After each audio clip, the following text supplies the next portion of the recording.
Alam nyo, saan tayo? Yan o.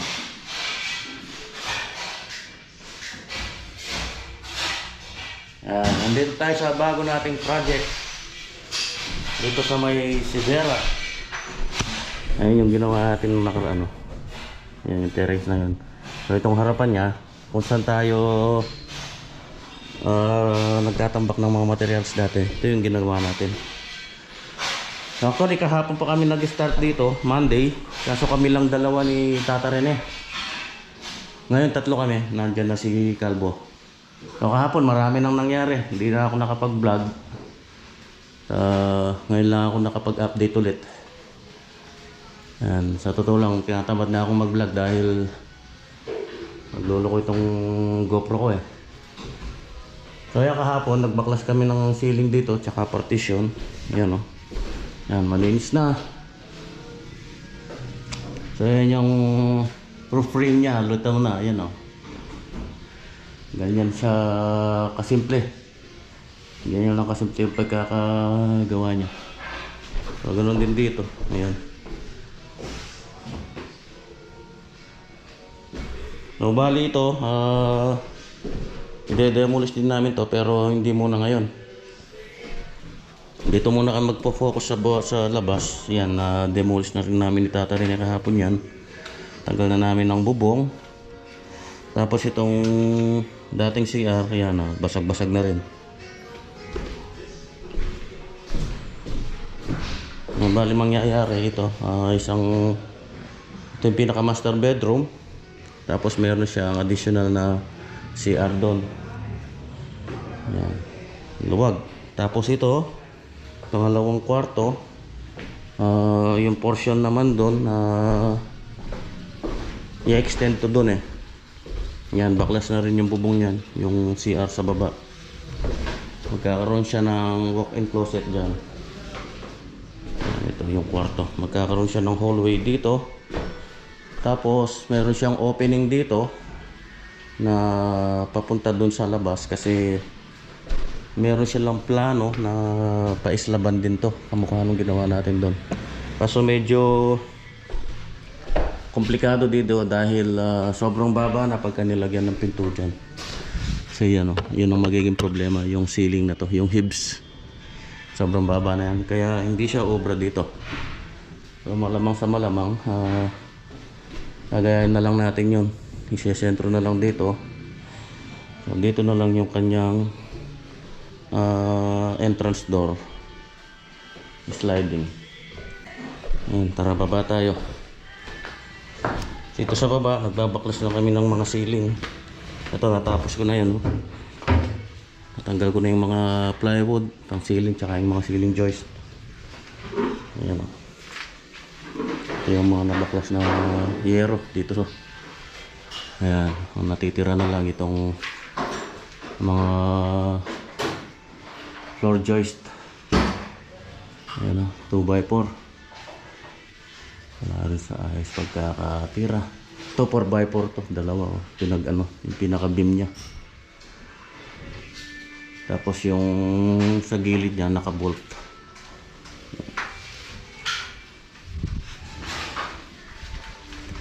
Yan, ito tatanggal na rin namin.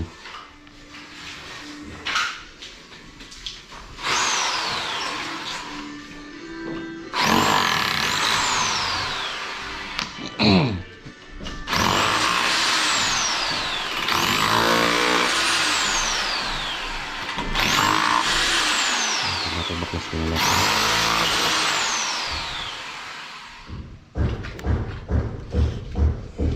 Yung mga pinagbaklasan no. Kaso wala pa kaming permit, kaya hindi ko pa pull out. So kailangan ng permit yan doon sa doon sa guard.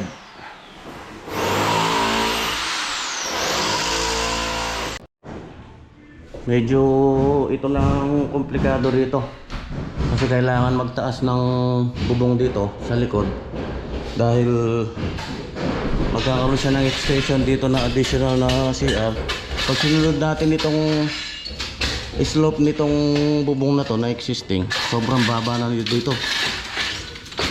So kailangan makuha natin yung doon sa kanyang sa plan niya doon sa drawing, which is 240 yung height ng ceiling.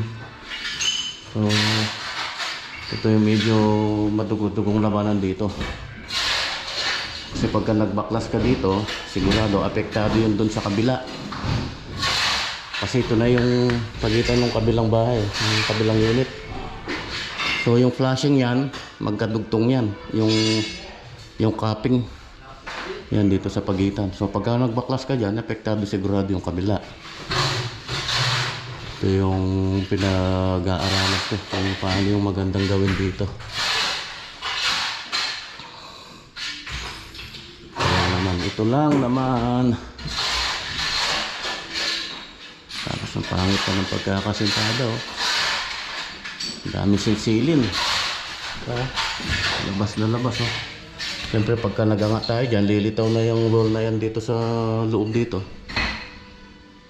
Susunod na natin yung ceiling dun sa yung sa height na gusto natin.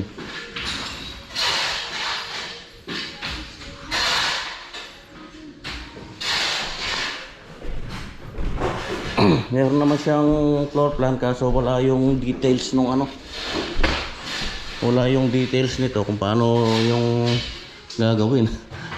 So bahala na si Batman, bahala na si Danny Boy dumiskarte. Ayan, magagalaw lahat yan. So ito, papalitan ko na to lahat. Hindi naman natin pwedeng dugtungan ng rib type itong yung mga yero na to. So balak namin dito, rib type na lang ang gamitin dito. Ito lumang mga yero to, mahirap nang ihanap ng ganitong profile yung na to. Nakapangit kung dudugtungan natin yan, dapat buo yung isang long span. So malamang magkakaroon tayo ng ridge beam dito. Nalagyan natin ng ridge beam para doon kumapit yung mga rafter natin. Lalagay pa tayo ng rafter doon. Hindi ganyan style ang gagawin ko, kasi yan pinakain lang sa sintada oh. Pinakain lang yung mga parlina doon sa sintada, yung pinag-iipit lang. Tapos isa lang yung rafter niya dito lang sa gitna.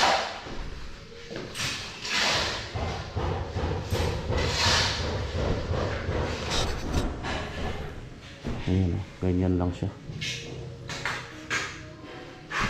Yan o, medyo madugo-dugo rito. Pero pagka nadali na natin yan at na-solve na natin yan, yung dire-diretso na tayo. Ito, madali na lang to. So dito, papalitan natin ng ng tubular na 2x4 by 2.0. And tapos Fission board na 18mm.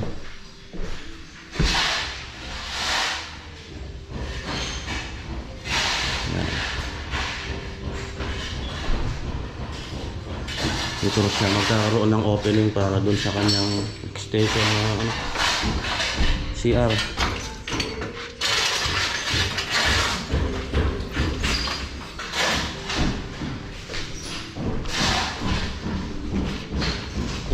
Dito ko yung drawing.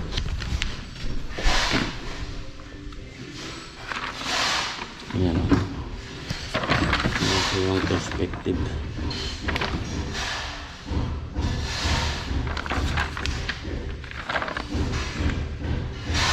Floor plan. Ay nako, ayan, dito na tayo sa kubo. Hinakot ko na yung mga pinagbaklasan doon kanina. Ayan, ang dami. Kasi yung mga Puring channel, metal paring doon ayan o, sinisiga na namin. Nutay-utay namin baka lumagablab.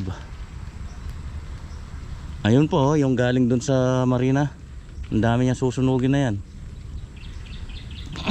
Ito puro anay. Ano?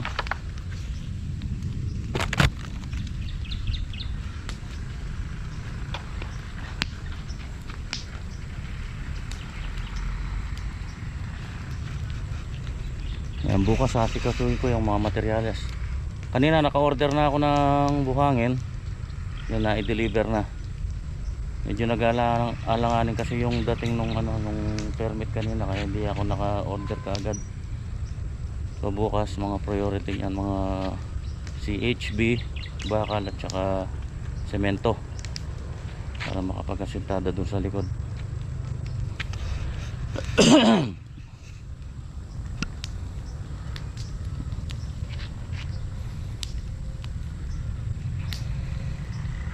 Bilis matupok, oh. Yan. Bukas po muli. Ayan, tabayanan nyo po yung ating project. Umpisa pa lang, pangatlong araw pa lang namin bukas. Bali 3 lang pala kami. So baka next week na siguro ako magdagdag ng isa pang skilled at isang labor. Kasi wala pa naman gaano gagawin eh. Okay, bukas naman. Ayan, oh, gandang hapon. 3rd day na tayo ngayon. Nagayakot pa rin kami ng mga debris. So kanina naka-order na ako ng mga partial na materyales. Yan, mga RSB, mga semento. Yan, may buhangin. Tapos yan, mga piping pang-abang.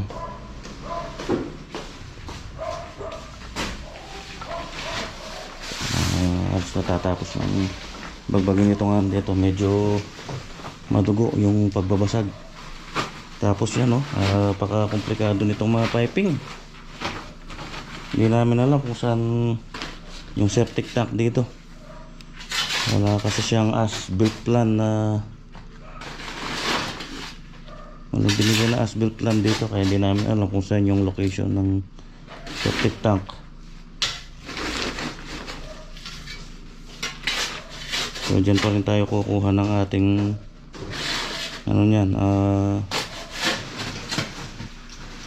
pinaka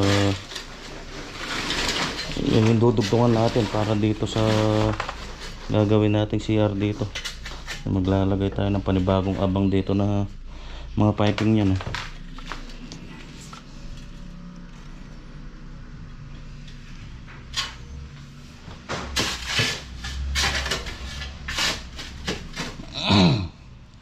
Yan ang mga magdudugong labanan pagka mga renovation. Hindi baling gumawa ka ng bago. Yan, hindi mo alam kung saan yung takbo ng mga tubo. Tapos dito, hindi ko rin alam kung ito nakasuso dun. Kasi binubuhusan namin to. Wala naman dumadaloy dun sa mga tubo, pero may naririnig kaming may umaagos. Hindi namin alam kung mas malalim pa yung tubo na to papunta dun. Ayun ako.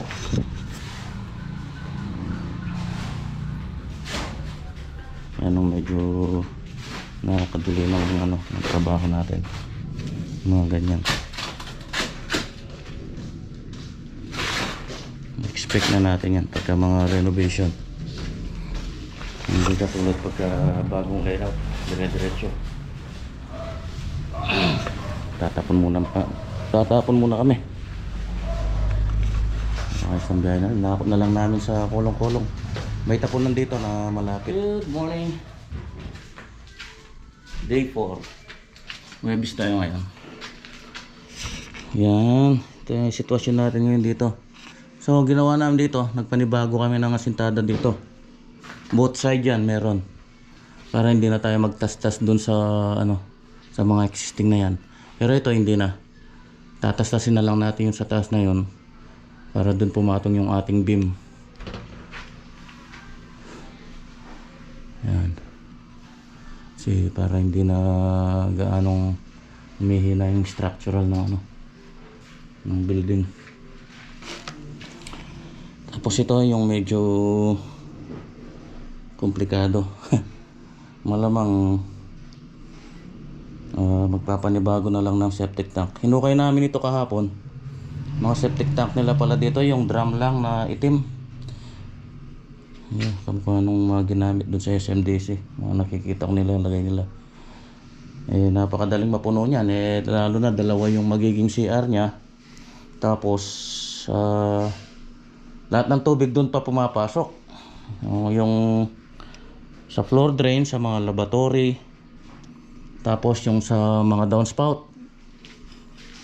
Tapos may overflow lang siya papunta doon. So, may sasuggest ko doon sa may-ari, sa client, na magpagawa na lang ng panibagong septic tank dito sa harap. Yan dito, para accessible siya in case na mapuno. Pag nagpa-siphoning, tapos sip-sip, madali. Saka mapapalakihan pa natin dito, maluwag. Doon kasi kung gagawa tayo ng panibago, maliit lang din yung magagawa natin doon. Eh, gipit yung paghuhukayan natin dito. Tapos magpapanibagong linya na lang dito sa loob, once and for all. Ganun na lang para sigurado na. Kasi isa rin yung sa nasabi nung mga nakatira dito, nag-overflow na daw yung tubig dito pagka malakas ang ulan. Umaano dun sa mga floor drain, bumabalik. So, ibig sabihin hindi na kaya nung main line nila na papunta dun sa dun sa kanal. Matagal na rin to eh. Tapos mga ginamit pa nila dyan, yung mga PVC lang na itim. Kamukha nung napalitaw natin doon nung ginawa natin ito sa harap dito. Okay, kape-kape ba? Labong? Ha? Kape muna tayo. Okay, gumawa na ako ng mga anilyo. May stirrup para dito sa beam natin dito. Yan, tapos lang ay tatarin na yung masintadahan. Ay, marami pang bagbagan to. Ito, babagbagin lahat to. Demolish lahat yan. Ito yung magiging kitchen. Bagyan hanggang dito. Ito magiging open siya. So ito mawawala na yan. Gusto sasara doon tong pinto na to. Ito bagbag din to.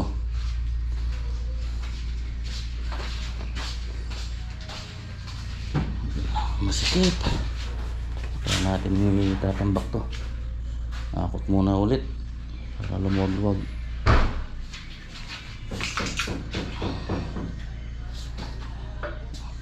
Good morning. Friday tayo ngayon. Pang 5 araw na. Ako'y paalis muna. O-order muna ako ng mga materyales. Steel deck, tapos pamporma natin, pantukod. Kunin ko yung mga kahoy sa bahay. Tapos yung mga pangporma, pang sidings. Ayan. Kuha muna tayo ng permit. Tapos giniba ko na to. Maingay. Giniba ko na yung lababo dito. Ito mamaya, titirahin ko ito. Tapos ito magigiba rin to.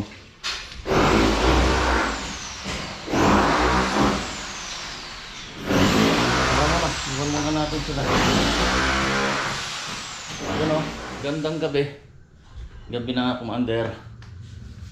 6:04 oras. So, Sabado tayo ngayon. Medyo maaga-aga kaming kumalas kanina. Alas 4. Kala naka-accomplish na naman eh. Hindi na ako nakapag-vlog pala kanina doon dahil busy. Hindi dumating yung in-order kong steel deck. Kahapon umorder ako, sabi nila ngayon daw i-deliver. Hindi naman tumawag. So sa Monday na niyan. Bukas Linggo, walang sarado. So sa Monday ko na ipapakita yung ano natin, yung update natin. Nalagyan na namin ng mga forma, ng sidings, tsaka yung pinaka soleras ng pagpapatungan ng mga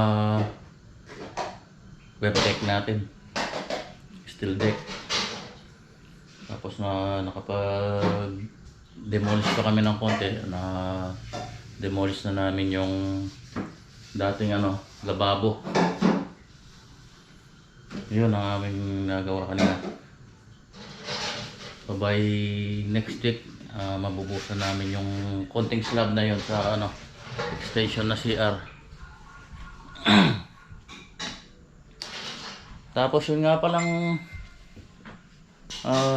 kinita namin doon sa kamote. Baka magtaka kayo, hindi naman po kami nalugi. Kahit pa paano kumita pa rin, nakasobra pa rin ng konti. Sobra pa kami ng ano, ng 10,000. Yun nga lang, hindi gaanong nasulit yung pagtatanim. Pero at least hindi naman nalugi. Ganoon talaga ang paghahalaman, pagsasaka.